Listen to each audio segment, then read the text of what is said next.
Mahigit 6 na milyong piso ang ibibigay ng gobyerno sa mga naulila ng OFW na nasawi sa malaking sunog sa isang residential complex sa Hong Kong. Bibigyan din ng ayuda ang iba pang Pilipinong naapektuhan. Ang isa sa kanila, ikinwento ang pagligtas sa kanyang alaga. Nakatutok si Marisol Abduraman.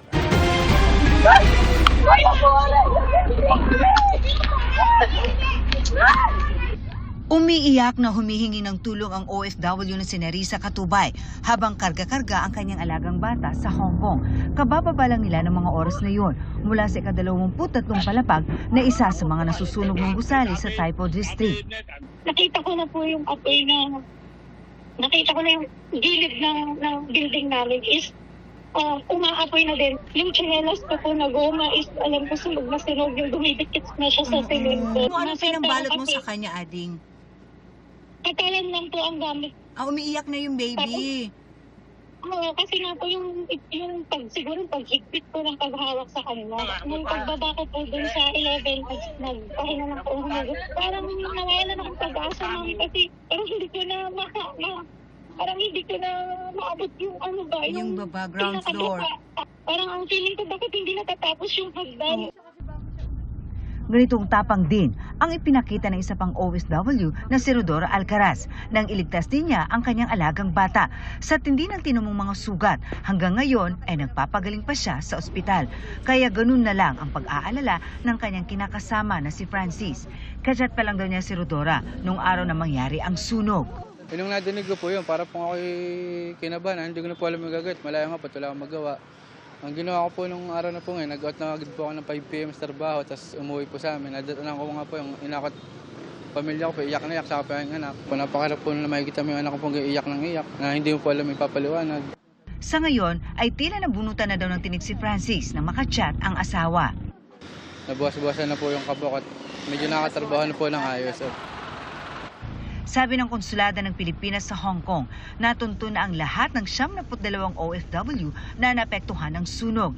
Isa ang sinawing palad na nasawi, si Marian Esteban. Ayon sa kapatid ni Marian, ang employer nito ang nagbalita sa kanila sa nangyari.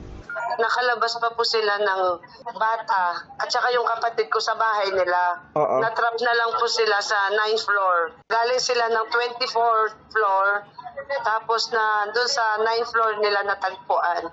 Labis ang hinagpis at panghihinayang nila, lalo't matapos ang higit isang dekadang pag-OFW sa Lebanon at Hong Kong. Plano na raw ni Maria na manatili sa Pilipinas para makapiling ang 10 taong gulang na anak. Ikakasal na rin sana si Marian sa kanyang partner sa December 27 at nang huling makausap ang kapatid noong Martes, pinag-uusapan na nga raw nila ang pagnenegosyo. Sabi niya, uuwi ako at mag-business na lang tayo dyan. Tayo ng grocery tapos kainan.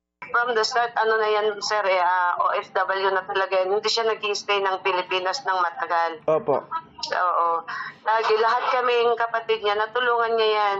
Wala ring pagsigla ng hinagpis ang mga magulang ni Marian sa Jones Isabela na hindi nila nagawang ipagdiwang ang karawan ng kanyang ama kahapon dahil sa mapait na trahedya. Sobrang sakit sila. Kaya imbes na masaya kami ay naragsak kami at Pasko. Aan at takas tamit tinuan. Mas mabilis ko mga mayaw dati bang kayo ko. Pag makita mimit ka rin. Dinawag ni bakit anak mi dia kain sa pwede na. Makan bayag na.